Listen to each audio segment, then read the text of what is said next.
You کے سے سوال پوچھتے ہیں، بیرون ملک میں مسجد دور ہو تو کیا کریں؟ اگر مسجد گھر سے 13 منٹ دور ہو اور گاڑی کی سہولت بھی نہ ہو تو کیا گھر میں نماز پڑھ سکتے ہیں؟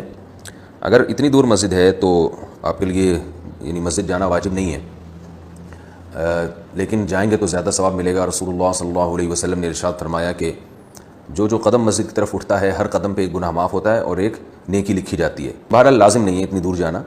اب گھر میں جب آپ نماز پڑھیں تو پہلی تو کوشش یہ کریں کہ اپنے محلے میں کسی مسجد کا انتظام کریں۔ تمام جتنے بھی وہاں مسلمان ہیں، چاہے تھوڑے ہی کیوں نہ ہوں، وہ مل کے کوئی ایسی کوشش کریں کہ محلے ہی میں مسجد کا انتظام ہو جائے، کیونکہ اتنے عرصے تک جماعت کی نمازوں سے اور مسجد کی جماعت سے محروم رہنا یہ بہت بڑی محرومی کی بات ہے۔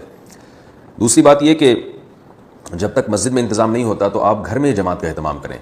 کچھ لوگ جمع ہو جایا کریں ایک ہی گھر میں یا کسی ایک جگہ پہ، وہ بھی ممکن نہیں ہے تو آپ گھر کی جو مستورات ہیں یا گھر میں بچے ہیں ان کو لے کے جماعت کرا لیا کریں۔ بالکل ہی جماعت، فرض نماز میں جماعت چھوڑ دینا یہ ٹھیک عمل نہیں ہے۔